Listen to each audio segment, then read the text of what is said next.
Souviendez-vous, Mayotte, la situation est dans un état catastrophique, on l'a largement documenté au travers de plusieurs vidéos, mais souvenez-vous, quand Gérald Darmanin est allé sur place avec 15 gendarmes pour rétablir la paix, plot twist, la situation s'est empirée, mais en ce moment ils en ont rien à foutre parce qu'il y a le salon de l'agriculture et d'autres problèmes, il est revenu. Il est revenu, mais pas les mains vides.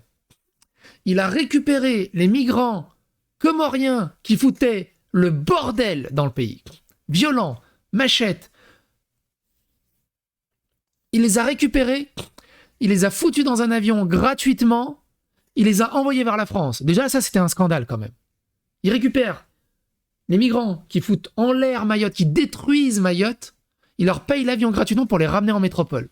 Et laisse dans la dèche les Mahorais qui continuent leur guerre civile avec les autres clandestins et autres migrants sur place. Donc non seulement c'est scandaleux qui ramène 700, je crois que c'est ça, on va voir le chiffre, mais presque 700 migrants comoriens en France, mais non seulement il les ramène comment, il va les loger dans des châteaux. Dans des châteaux. Et je déconne pas, hein, des châteaux style Moulinsart. Donc, t'es un immigré clandestin, comorien, islamique, qui fout le bordel sur Mayotte, qui agresse, qui vole, qui dégrade, qui tue aux machettes, qui est ingérable. Tu lui payes l'avion gratuitement et tu l'héberges dans des châteaux. Et de toute façon, l'islam, c'est une religion française, comme une autre. Elle est belle, la France.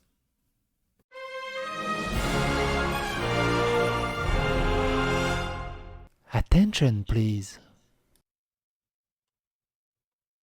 Alors pour ceux qui ne comprennent pas, j'ai fait une vidéo. Gérald Darmanin avait annoncé que l'islam est une religion française. Mais je vous invite à aller sur la playlist Mayotte. Il faut absolument regarder les précédentes vidéos autour de tout ça et partager toutes ces informations autour de vous. N'hésitez pas à soutenir la chaîne.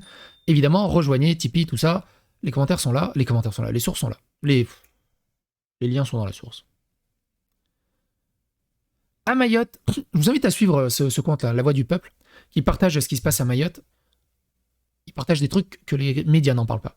À Mayotte, les gangs opèrent toujours et aucun mot n'a été prononcé par le ministre ni le chef de l'État.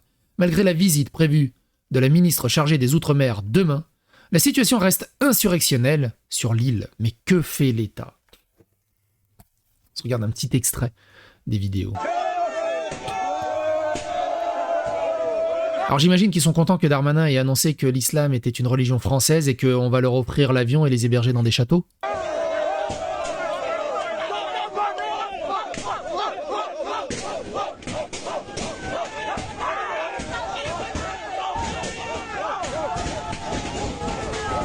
Voilà ce qu'importe Darmanin et le gouvernement français en métropole.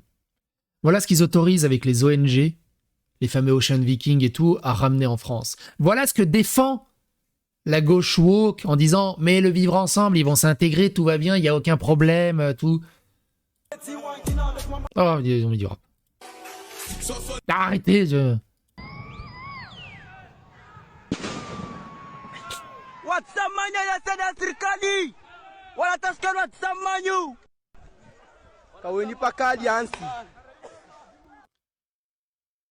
Et donc,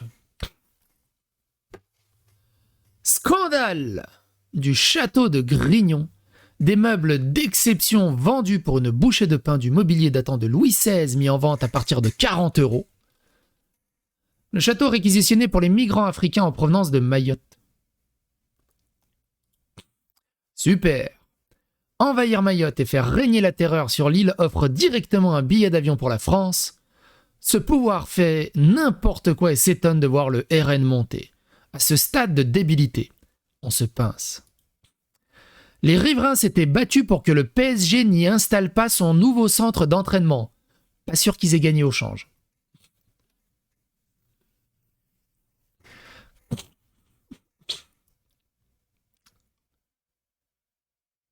Voilà où on héberge les migrants comoriens qui foutent en l'air Mayotte. C'est quoi l'indicateur qu'on envoie? Le château de Tivéral-Grignon confirme son importance stratégique dans l'accueil des réfugiés. Ce lundi soir, un avion en provenance de Mayotte doit se poser à Roissy-Charles-de-Gaulle avec 200 passagers à son bord. Après avoir été conduits en car jusqu'à ce château installé au cœur des Yvelines, ces réfugiés ont été pris en charge par l'association caritative Emmaüs. Emmaüs doit être dissous, clairement. C'est la première fois qu'un tel contingent venu de l'île Hippocampe est accueilli en métropole. Emmaüs, j'en ai parlé, je sais pas, ça me turlute la pine, mais ça me dit quelque chose. Emmaüs. Attends, je suis sûr d'avoir fait une vidéo sur Emmaüs il n'y a pas longtemps. Ah oui. Un directeur d'Emmaüs détourne 460 000 € de l'association.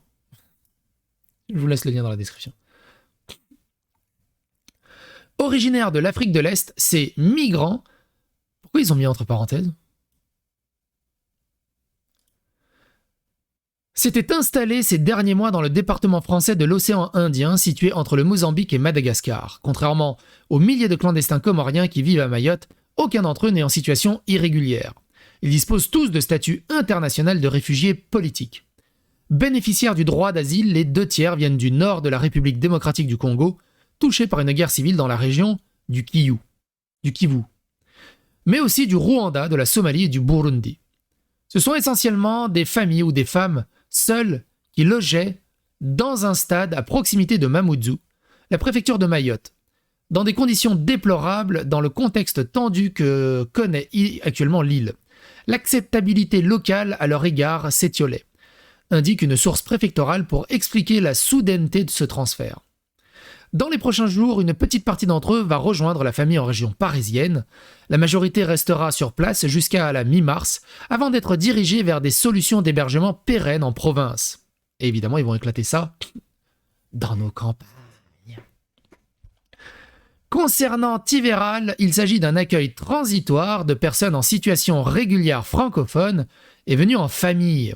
Rassure-t-on à la préfecture des Yvelines, où l'on souligne l'expertise de l'association Emmaüs dans l'accueil de ce public.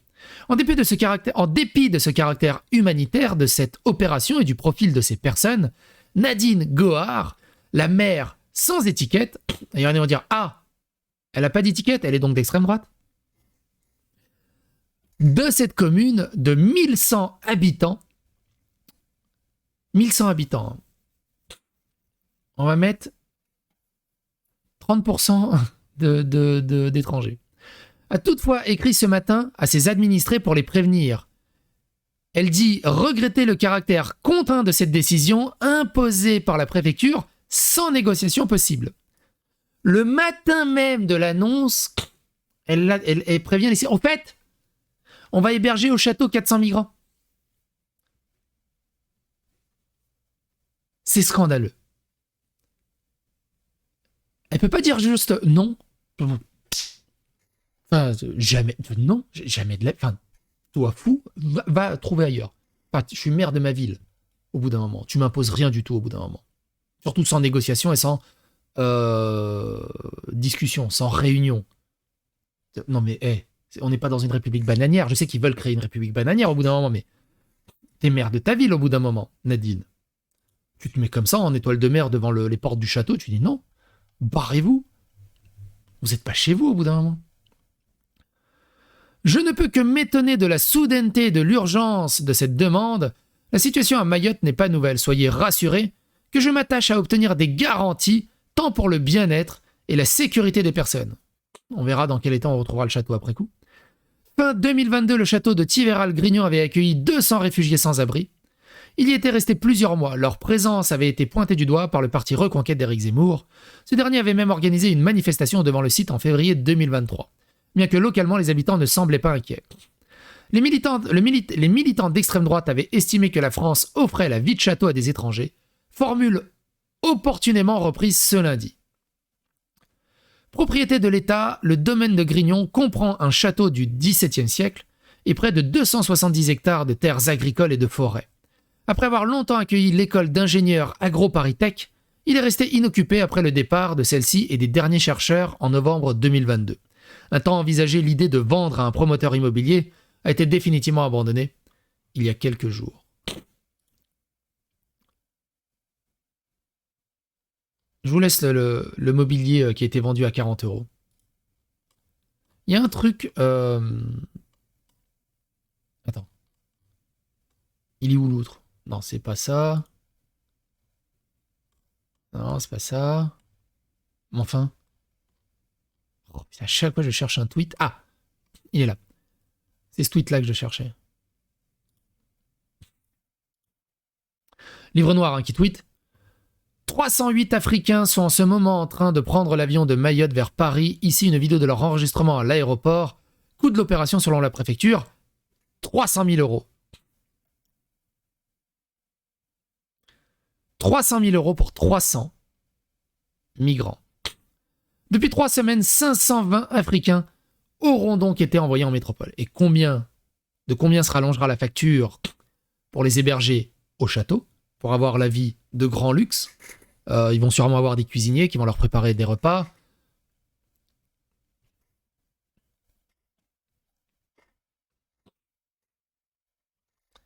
Les agriculteurs? On n'a pas d'argent. Non, mais c'est compliqué. Oh là là, oh là là. On doit héberger des migrants dans un château et les ramener gratuitement par avion jet privé express de Mayotte. Ça nous coûte déjà 300 000 euros rien que pour les ramener. T'imagines même pas combien ça nous coûte pour les héberger au château. Donc franchement, les agriculteurs, vous avez vos propres moyens de production. Ça va, poupougne, ça va. Bon, au bout d'un moment, pensez un peu aux autres, ok? Incroyable. Incroyable. Mais vrai?